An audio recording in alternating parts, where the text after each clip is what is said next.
একসময় ক্যারিয়ার মানেই ছিল নির্দিষ্ট কিছু পেশা, ডাক্তার, ইঞ্জিনিয়ার, ব্যাংকার বা সরকারি চাকরি। কিন্তু ডিজিটাল অর্থনীতির বিকাশ সেই চিত্র বদলে দিয়েছে। আজকের তরুণ প্রজন্ম এমন এক সময়ে দাঁড়িয়ে আছে যেখানে একটি স্মার্টফোন, ইন্টারনেট সংযোগ এবং নিজের চিন্তা শক্তি হয়ে উঠতে পারে পেশার মূল ভিত্তি। এই বাস্তবতায় কন্টেন্ট ক্রিয়েটর শব্দটি আর শখ বা সময় কাটানোর পরিচয় নয়, বরং এটি একটি সম্ভাবনাময় ক্যারিয়ার অপশন হিসেবে আলোচনায় এসেছে। তবুও প্রশ্ন থেকেই যায়, এটি কি সত্যি দীর্ঘমেয়াদী পেশা হতে পারে, নাকি এটি সাময়িক ট্রেন্ড? বাংলাদেশে কি এর বাস্তব সুযোগ আছে? ঝুঁকি কতটা? আর শুরু করলে কীভাবে টিকে থাকা সম্ভব?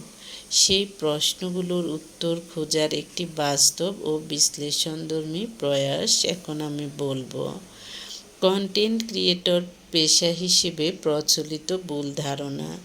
কন্টেন্ট ক্রিয়েশন নিয়ে প্রথম এবং সবচেয়ে বড় সমস্যা হলো ভুল ধারণা, অর্থাৎ এক একজনের ধারণা এক এক রকম।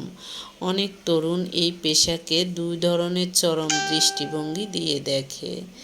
একটি দৃষ্টিভঙ্গি হলো এখানে কোনো ভবিষ্যৎ নেই, এটি অনিশ্চিত, নিয়মিত আয় নেই, পরিবার বা সমাজে গ্রহণযোগ্য নেই। আরেকটি দৃষ্টিভঙ্গি হলো এটি খুব সহজ, ভিডিও বানালেই টাকা আসবে, রাতারাতি জনপ্রিয় হওয়া যাবে। এই দুই ধারণাই ভুল। কন্টেন্ট ক্রিয়েশন সহজ নয়, আবার এটি ফাঁপাও নয়। এটি একটি স্কিল ভিত্তিক পেশা, যেখানে সময়, ধৈর্য, শিখন এবং কৌশল না থাকলে টিকে থাকা যায় না। আবার সঠিকভাবে করলে এটি শুধু আয়ের পথ নয়, বরং ব্যক্তিগত ব্র্যান্ড, স্বাধীনতা এবং দীর্ঘমেয়াদী ক্যারিয়ার গড়ে তোলার সুযোগ তৈরি করে দিতে পারে। তাই কন্টেন্ট ক্রিয়েটর মানে যে ভুল, ভুয়া, এর কোনো পরিস্থিতি নেই, এগুলো কিন্তু ভুল। অনেকেই দেখা যায় যে অনেক ছেলে কন্টেন্ট ক্রিয়েটর, তাদের কাছে মেয়ে বিয়ে দিতে চায় না, কিন্তু সরকারি চাকরি করে আরও কম টাকা পাক, তাতে সমস্যা নেই।